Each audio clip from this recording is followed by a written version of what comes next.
Hey everybody, welcome to eachother.com. I'm Bobby, and today we're taking a look at the Hitch Rack's Destination 4 bike rack carrier here on our 2020 Toyota Tundra.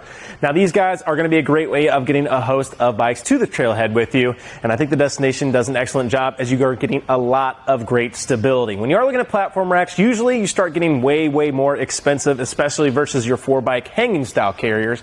However, with the Destination, we aren't going to be having to break in the bank to get a lot of great features from our platform rack. Now it does look a little busy, I'll give you that. However, it is going to be great for a lot of tie down points. So if you're looking for a lot of securance on your bikes as they sit on your platform rack, this is going to be a great option for yourself. On the end too, one thing I always like to point out, they do have little reflectors on the end. I just like pointing out because they don't think it's standard enough across the industry. It's just nice to let people know behind us where exactly our rack is, especially if you're like us, you have the black rack and you might have some, kind of more darker colored bikes on there. It can be nice to let people know exactly where you are as you get down the road. With a 35-pound capacity per bike as well, we're not going to have any issue getting most of our standard and mountain bikes up on this guy. However, not going to be anything too crazy, but still, for 4 bikes, it is pretty nice. One thing to take note of too, we are having frame contact here. So our middle system here does have frame contact, so innately we're going to be eliminating those carbon frame bikes from being able to be on this carrier, as they will start deteriorating and warping that frame as they sit in there. However, with this guy being so versatile with this system, as you can see, it can go 360 degrees in rotation. We're not going to have any issue actually clamping on to a host of different kind of styles of bikes on here. So a lot of times with hanging style, you run into an issue with like women's bikes, step-through bikes, even kids' bikes, is not having a great kind of frame contact. With this guy being so versatile, we're going to be eliminating a lot of that issue. So that's one thing I do love about it. Now the cradles themselves aren't anything too crazy, as you can see. Not going to be anything too wide, only about 3 inches on its maximum width. Do have that nice little inner groove there for your 18C standard tires. And of course our strips, not going to be the longest out there, so if you are looking for a fat bike adapter, fortunately that will have to be bought separately. However, still pretty decent spread on these guys, and I do like that little rubber padding that we added on there, just for a little bit of rim protection as we go on the road. And also too, what's great about these guys are adjustable, which is a couple quick spins of this knob. We can go ahead and change this position from here to here. Now it's nothing too crazy, but again, just a little bit of versatility really goes a long way, especially when you are trying to get a bunch of different bikes to the trailhead. Well, to take this guy off isn't going to take too much time at all. I'm just going to go ahead, release our strips. And one thing I like to note too, we do have that little hole on the bottom of that strip. That can make it really easy to cinch down, really make sure that we are getting nice and secure on our bikes. And especially if it is cold or rainy out, we've had a long ride. That way we're not pinching with our hands. All we have to do is simply pull right on through. Well, that does bring us to our last point of contact here on our bike. So to make sure I have a good hold on it, I kind of like getting my hand behind it, actually. I find it makes it a little bit easier. That way, I'm actually holding on to it with a thumb or something, not allowing the bike to tilt into our vehicle to cause any kind of damage. And then once we do have it released, we can simply grab it and walk it off. So it can be a little easier too to be on that gear housing side. As you guys saw, I was kind of fighting with it. I like to stand on the side where that gear housing is. Makes it real easy to go ahead and remove it. Now we unfortunately don't have a tilt away feature with this guy, so that's kind of one of the disadvantages I would say of it. However, we do actually want to be able to pull down our tailgate at multiple times, so we do have a way of actually dropping this mast out of the way. This little knob on the side just untightens. Then we can go ahead and push that lever to the end, and we can bring down our mast like so. You might have to kind of finagle with the cradles just a little bit, as you can see, to get it kind of set. And one thing I like to do too is to take this extra strap and just run it through my arm.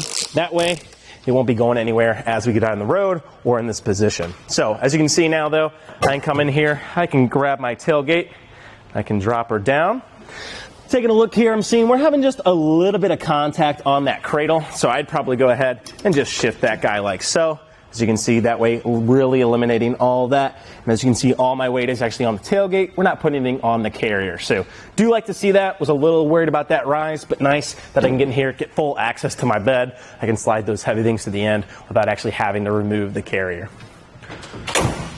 Well, we don't have a tilt-away feature, but we do have a little bit of length here to consider, and we do have a way of solving that issue. Now, being on the Tundra, definitely a little length already to consider, but from the rear of our bumper here to the very end of our carrier is putting us right over 42 inches, so about 42 1/4 inches from the back of our vehicle. Definitely a lot of length, especially if we want to get in some tight parking places or even just pull this in the garage. We do have a way of quickly shortening that down. On the inside here, we just have a simple little retaining clip. Go ahead and pop that guy. And then we have a little knob here that we can spin. I actually am a pretty big fan of this guy. A lot of times, you know, those plastic hand knobs are tiny, they're hard to use. This guy, very sizable, can get a host of fingers in there and just really give it a nice turn there. Not going to give us too much trouble at all.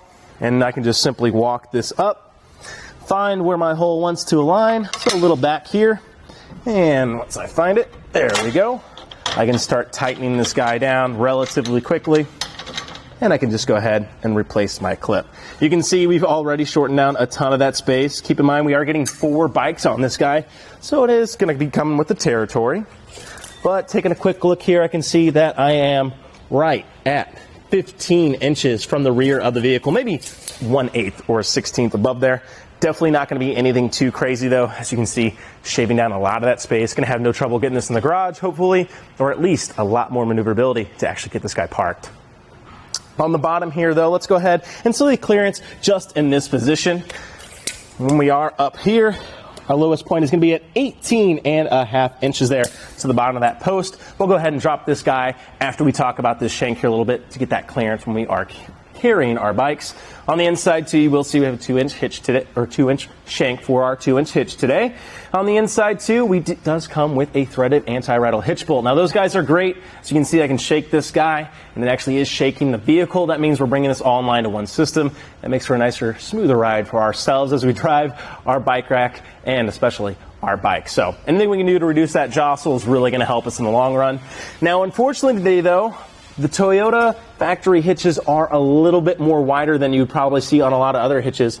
So unfortunately today, our locking core actually can't be engaged with how small this is. You can see not a lot of room here between the end of our bolt and our locking core. So unfortunately today, this guy won't end up working for us. Now there are a couple alternatives on the site here. Just make sure we are getting a longer bolt to actually feed through that. You know, it'd be a real pain to have to get an entirely different hitch for this kind of thing. But as well as this guy being so lightweight, I wouldn't be having too many issues even if we did have to pull this guy off and on all the time. It's definitely kind of a little bit of a headache if you're leaving it on its own, but that's just something we are working with, unfortunately, today. Well, let's go ahead and take a look at our clearance really quick, though, while our bikes are in the carrying position. So when we are right down here, looks like our wings are going to be our furthest point of contact. So let's go ahead and see how close to the ground they are. And at 23.25 inches, we're not going to have any issue at all with clearance. Just keep in mind, as those front wheels go up, the back will go down, and so will our hitch-mounted accessories. Well, I think the destination is awesome. Personally, I think you can't really beat it for its economy value. You're getting 4 bikes on here on a platform style, and we're not breaking the bank to do it. Now, I'm not the biggest fan of how many straps there are, well, looks-wise, but once you actually start utilizing it, you're really not going to be taking them for granted. They do an excellent job of securing your bikes to your carrier, and that way our bikes are going to stay looking good on the back of our Tundra. Well, I think that about does it for our look at the Highlight Rack's Destination 4 bike rack carrier here on our Toyota Tundra 2020. I'm Bobby. Thank you for watching. Now we're going to go ahead and take it on our test course. First, we'll start with the slaloms. This is going to show the side-to-side action. It's kind of going to mimic the movements that you'll see whenever you're driving down the road normally.